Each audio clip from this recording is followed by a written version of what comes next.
Welcome, my dear friends. Welcome to today's fresh session. Let us continue from our old sessions, that is durability of concrete. As we discussed, today we will see what are the type of cracks and step by step how can they be avoided or eliminated or repaired.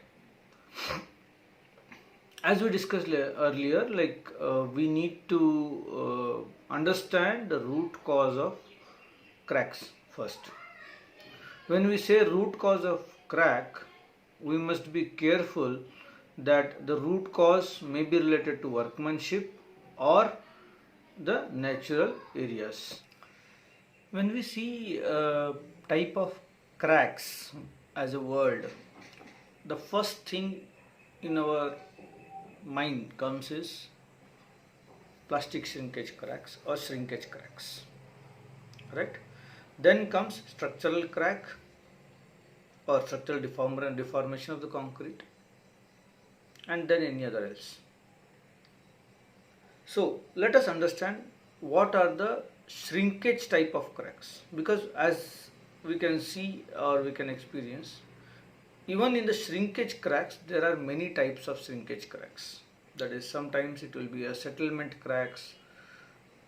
Obviously shrinkage is a part of that. So what happened, our experts or our subject experts, concrete technologists, have divided those cracks as type A, B, C, D, etc. So let us see what are the type of cracks in A, B, C. These are called as plastic settlement cracks. Generally, these plastic settlement cracks will be type A, is cracks over reinforcement in deep sections. You can see the cracks on reinforcement line. Now, when you say reinforcement line, generally we think that there may be less cover or something. Yes, that we cannot neglect. But sometimes because of widespread concrete area, the concrete bleeding will affect the excess layer of slurry, fine slurry will be leading towards surface shrinkage, and as a part of shrinkage we think that we have achieved the level, but unfortunately or unknowingly the top is only a slurry part, and yes, the reinforcement cover will be less. So you can see the cracks over reinforcement.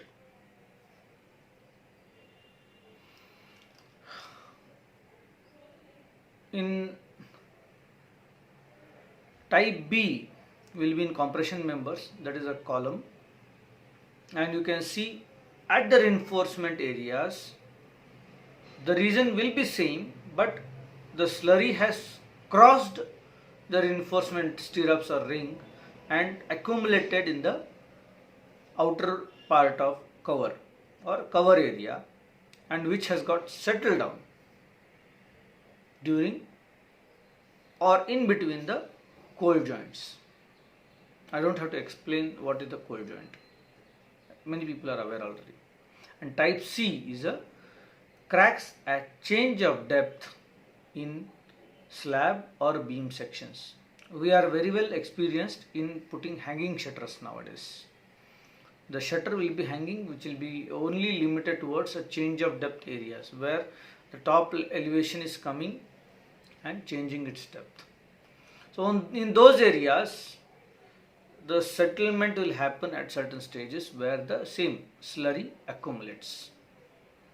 Accumulation of the surface slurry is much dangerous, and this type of cracks, that is A, B, C type of cracks, generally forms from 10 minutes to 3 hours of the duration of laying, depend upon, yes, wind, sunlight and other areas, excess vibration or something. Now bleeding, there are n number of reasons. maybe over vibration,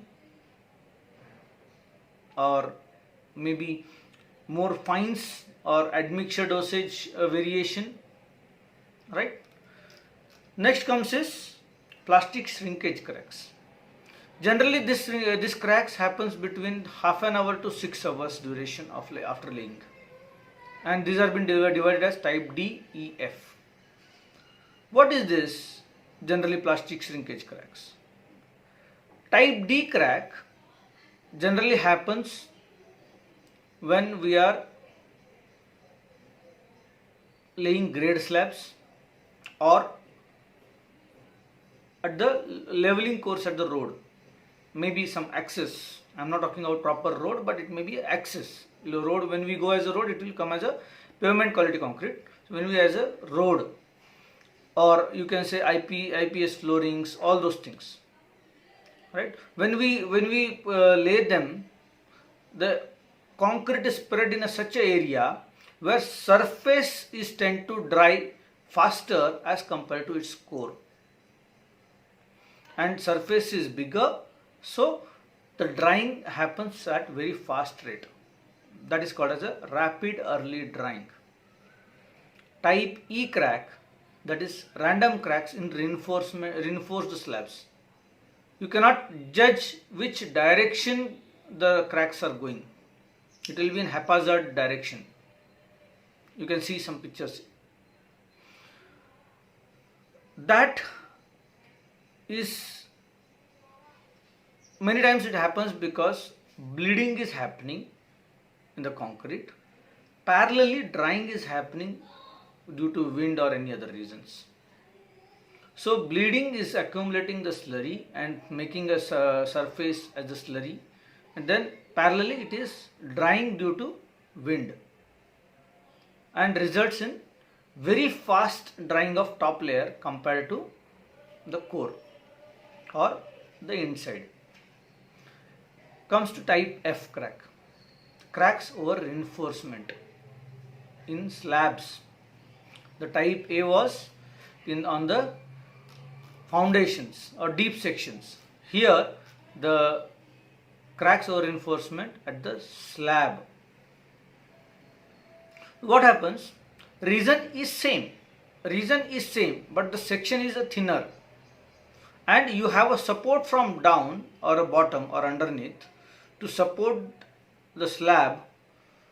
So bottom part is not drying as faster as the top part, and already we have a thinner sections of reinforcement as compared to the foundations and all. Maybe maximum I could see a slab has 10 mm, 12 mm or 16 mm bars, right? They are thinner as compared to lower dia as compared to the foundations and other columns. So these are tend to expand or contract more, or you can say it is directly facing the environment as compared to deeper sections. So even expansion and contraction of the rebars and surface drying of the slab accumulated together will cause this kind of cracks. And when you say when you take the core of this, we can see a gap formulation around the bars as well.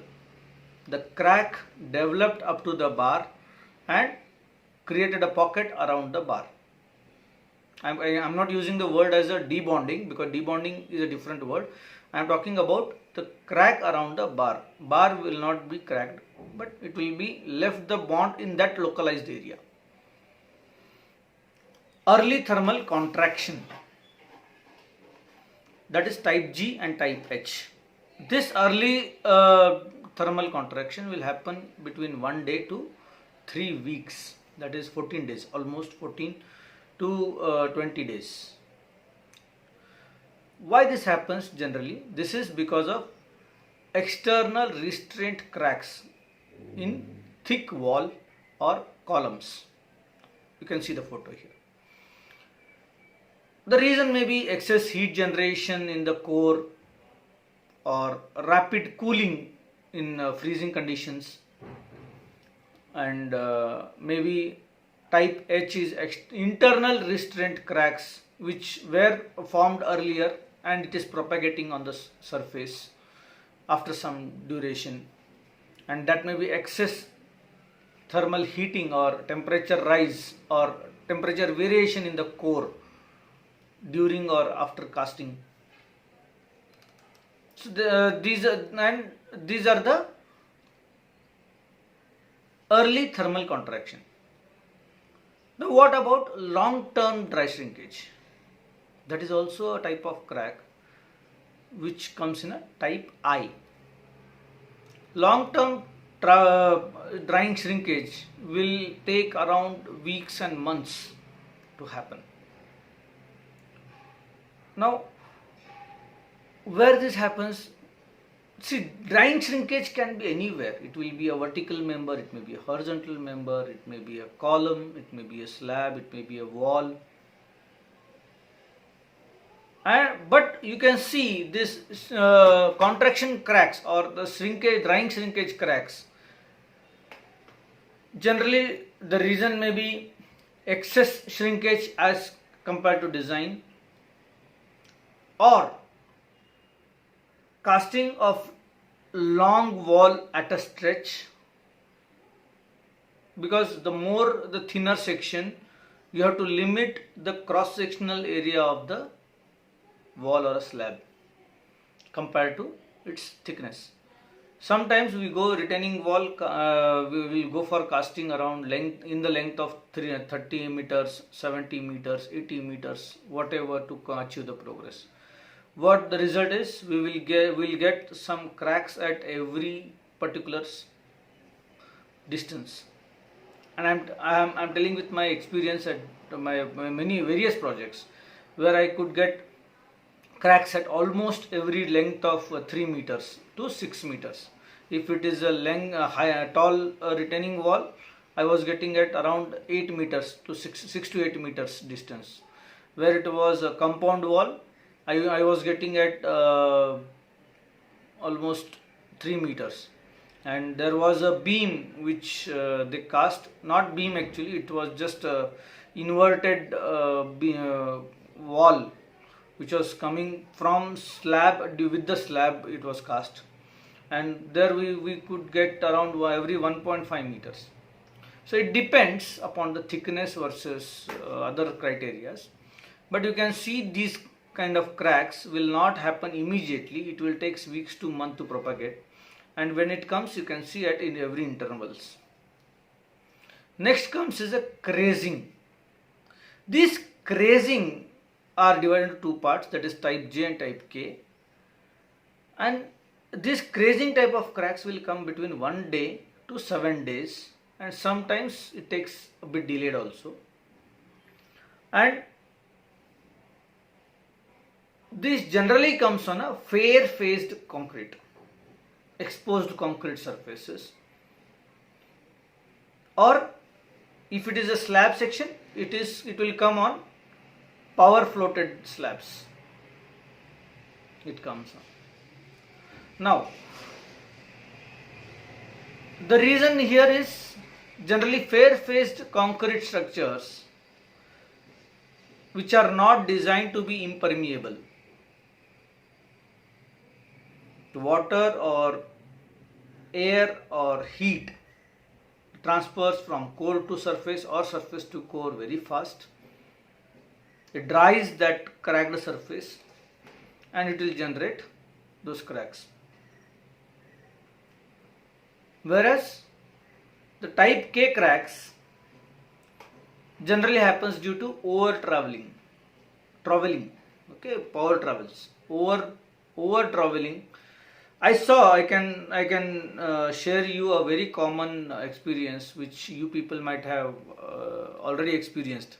Whenever we go for power travels, people will be doing power traveling for hours together after surface feels little bit dry. That's the worst practice. It's the worst practice in the construction industry. And in addition to that, the laborers or the travel operators, they sprinkle water, they sprinkle cement powder and start drying. grinding. It look like a grinding, right? They will be finishing to make a mirror finish. I do agree, to give a mirror finish or to give us fair surface, we have to do more traveling, but not at that level. Sprinkling water, sprinkling cement powder. What happens if any cracks is propagating from say due to heat or some maybe due to excess shrinkage in the early period? Trowel is a only surface finishing plate. It will not fill those cracks in early stage. It will only surface finish. What happens? Now you will finish the surface, your job is over. After say maybe 3 days or 2 days or 5 days, or the moment the crack starts propagating up, you will feel a new, as if a new crack, but whereas it is not a new crack. It was a crack which you have hided on the hided from the top. Think of this. Remember, try to recall the memories what you have faced. So these cracks generally can be avoided by using big wooden log with a rectangle shape and has two handles on the either sides, and they should be first tamped on the slab so that whatever the shrinkage cracks has opened up, it will be plugged, and then you can do the troweling so that these type K cracks can be avoided. Let us see what our experts says about shrinkage or swelling. Meaning is different. Shrinkage is caused by loss of water by evaporation or by hydration of cement, and also by carbonation for exposed surfaces facing traffics or any industrial smokes. The reduction in volume, that is volumetric strain, is equal to 3 times the linear contraction, and practice we measure shrinkage simply as a linear strain. While cement paste is plastic and it undergoes a volumetric contraction whose magnitude is of the order of 1% of absolute volume of dry cement. This contraction is known as plastic shrinkage. This is caused by loss of water by evaporation from the surface of concrete, or by suction of water by evaporation from the surface of concrete, or by suction of dry concrete below. The contraction includes tensile stress in concrete, and since the concrete is very weak in its plastic state, plastic cracking at the surface can be readily occur. Okay, what other experts say about shrinkage? Rate of evaporation of water in excess of 1 kilogram per meter square per hour is considered as critical. In such situation, the following measures could be taken to reduce or to eliminate plastic shrinkage crack. What are the measures? Moisten the subgrade on formworks. Erect temporary wind breakers. Reduce the wind velocity over the concrete. Erect temporary roof to protect the direct sunlight on concrete surface. Minimize the evaporation by covering concrete with burlap fog spray during concreting, or the easiest way is applying curing compound immediately. This was the definitions by concrete technology experts about plastic shrinkage cracks. I already explained there are settlement cracks as well. What are those settlement cracks? What does our expert says about settlement cracks? Plastic concrete when vibrated or otherwise settles. If concrete is free to settle uniformly, then there will be no cracks. If there is any obstruction to uniform settlement by way of reinforcement or larger piece of aggregate, then it creates voids or cracks, and such cracks are called as settlement cracks. The recommendation to avoid such cracks by expert is the concrete should be poured in layers and each layer should be properly compacted. Building up a large quantity of concrete over a beam to be avoided. Many of my experts and seniors may agree with this, and it is a general practice while casting beams and slabs, where we cast beams very first. Out of that, the deeper beams or the tall beams will be cast in 2 layers, and each layer shall not be more than 300 mm. That is why we call a pour plan very well almost 72 hours before the concreting. Once the pour plan is submitted, the contractor is supposed to show that which are the beams he will be casting in 2 or 3 layers, how he will manage the cold joint avoidance in those beams, and the beams with the concrete bottom surfaces,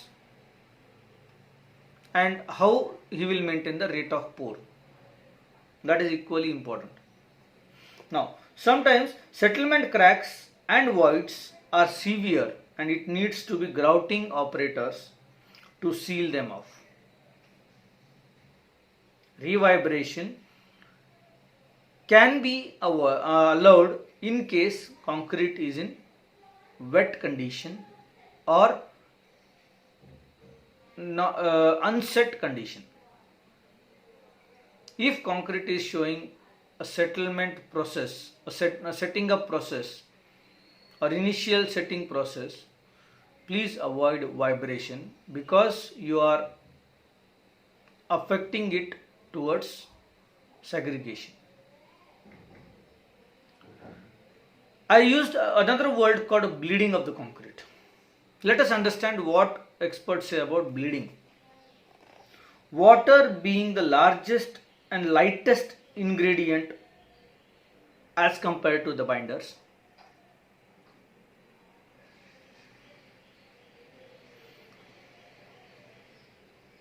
and it will be a lightest of all materials or all the ingredients in the concrete.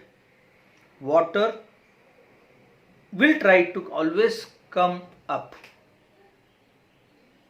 and if you do over vibration, definitely the heavier particles or elements will try to settle down and lighter particle will try to come up. The phenomenon of water rising to the surface of the plastic concrete or a green concrete caused by gravity pulling heavier particles downwards and latter being known as sedimenting, in a PHE word, sedimenting, the bleeding happens. The water starts flowing surface, and from surface, if the slab is in slope condition, it will start flowing where the slopes is.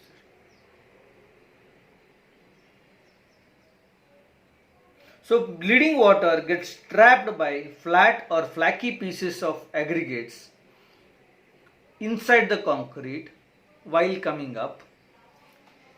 That is why we always call for a rounded aggregate.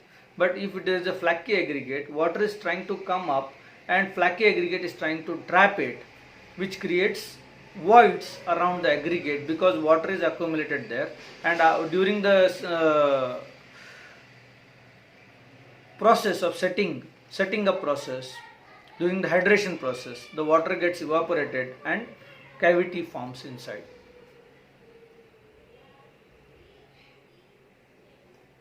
And that is called as an internal bleeding.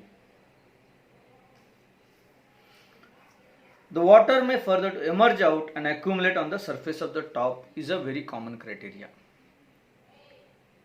Now, how to address this? How to do that?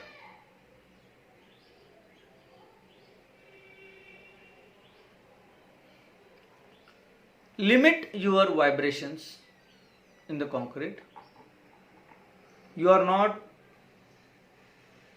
supposed to put vibrators for more duration, or don't use vibrators to flow the concrete. Many times we see people pour the concrete in the beam and try to push it through the vibrators. Vibrators are not meant for passing the concrete from one place to another place. It is to settle down or consolidate the concrete in its position or compact in its position. So use vibrators not more than 2 to 3 seconds in its position. And you can see the vibrators has a solid metal surface of say 450 mm or 600 mm based on its frequency testing. So always use 70 to 80% of the body dip in the concrete surface in case of deep foundations or deep concretes. For slabs, don't ever bend the vibrators to make it 70 to 80% immersion. Use frequent vibrators, but not more than 2 to 3 seconds in one position. The vibrator must be put always in a straight, that is 90 degree to the concrete surface, and in the same pattern it should be lifted up. In such practices, you can even avoid stucking vibrators inside the rebars. I have experience of many times we left vibrators inside retaining walls because they were stuck and we could not remove it. That is because we always try to act smarter and we always use vibrators, not smarter, I use like to word like we always tends to act laziest person rather than using concrete to flow itself. We always use force as a vibrator and ask it to flow it in whatever way we want. There will be many results or outcomes that excess vibration marks will come on surface of once we de-shutter, or yes, bleeding, and yes, crazing as well. During this carbonation shrinkage, the carbonation is nothing but, as I explained you earlier, it is reaction with CO2 and cement. Now, everyone is aware that if you take air or a 1 cubic meter of air, the percentage of carbon will be almost 0.03, right? 0.03 to 0.0354. Max to max in urban areas it will come to 0.1 and lesser.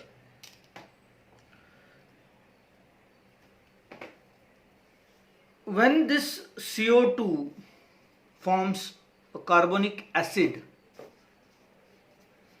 it will directly react with cement compounds and it will decompose them. And this process of carbonation is nothing but contraction of concrete due to carbonation is called as carbonation shrinkage. Now, as I told you, how this carbon content or CO2 or carbonic acid will react with the concrete which is already hardened. The reasons are the CO2 or carbonic acids emitted from transportation, vehicles, industries, which are present in the air and directly facing the surface of the concrete.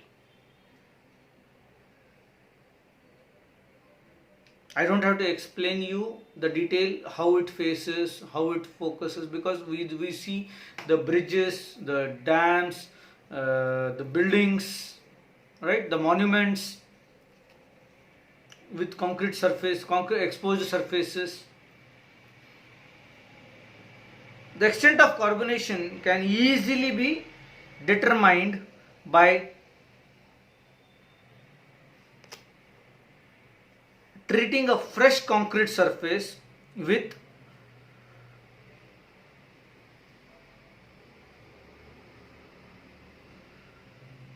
phenolphthalein.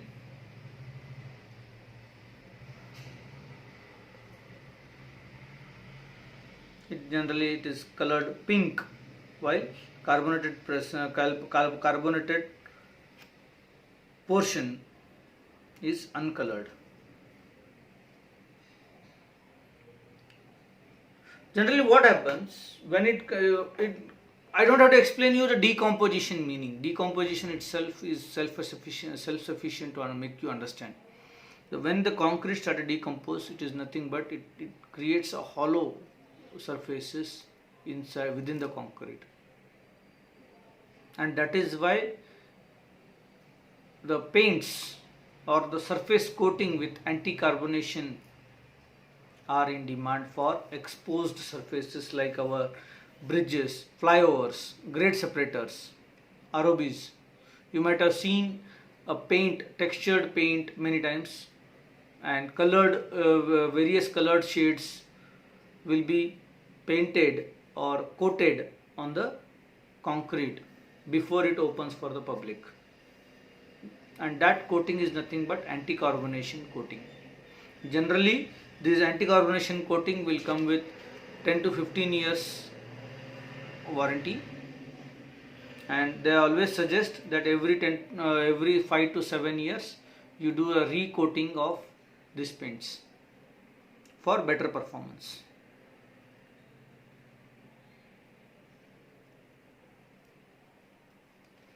Right? Now, if you see what are the factors which influence this shrinkage, why the shrinkage happens. If you see a concrete as a heterogeneous material, is not a monolithic material. It's a heterogeneous, right? It's not a homogeneous. It is a mixture of many things. So obviously, whenever you see a heterogeneous material or a compound mixture of many different admixtures or additives or aggregates or minerals or binders, each and every element will cause in one other way, either towards performance or towards destruction or towards behavior of the rheology of the concrete. I would like to tell you the first influencer or influencing material is volumetric content of aggregate with water cement ratio. You can see one graph here that how this volumetric content will affect. Then comes mixed proportions with different types of aggregates. The type of aggregates, when I say, it's a type of rock, that is sandstone, gravel, basalt, quartz, granite, limestone, etc.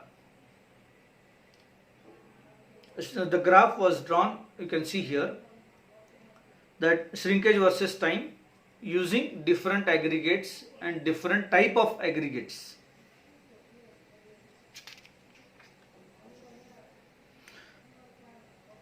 Next comes humidity.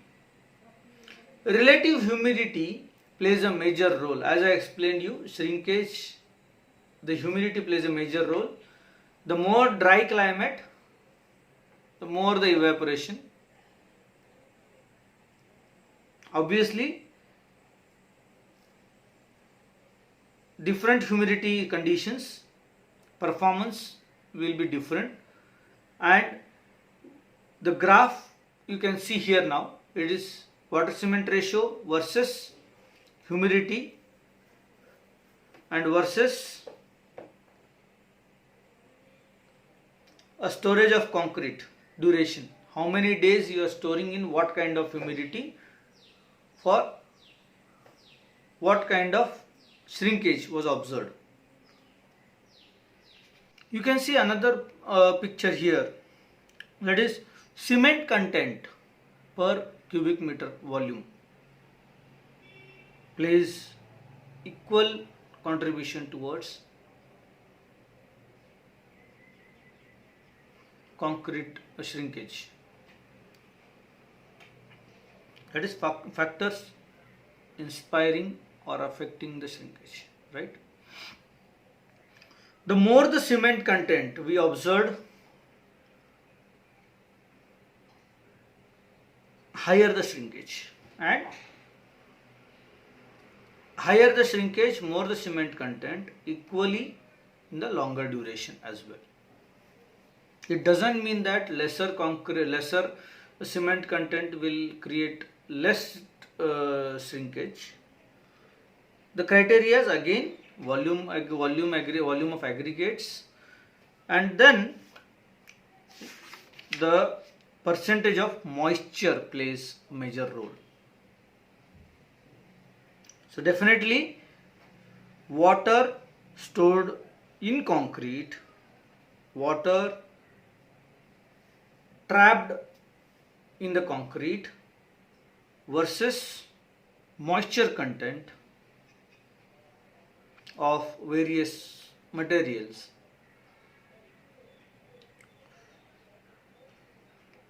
also creates a major role in deciding or affecting the shrinkage. You can see another photo here, shows a concrete deformation versus age. That is another example of drying shrinkage, where the concrete was stored in the water and in the air. There was another experiment done, concrete stored in the water, or concrete samples stored in the water or in the air, and when it stored in the air, we have reversible moisture condition created. That is, we added water or we sprinkled water or we submerged into water and kept it back in the air. So how the particular moisture was considered as a movement of the moisture in the concrete, and how the concrete has behaved, right? So these were some of the criteria we shared with you. Obviously, I will come with another session explaining how to treat the cracks in case it develops. We saw today how to avoid the crack happenings in an earlier stage as a proactive measures. We will see if crack happens, what to do. If honeycomb occurs, how to do. or you can say a concrete repairs sessions in the next part. So keep watching, keep sharing, keep commenting. Stay tuned. Bye.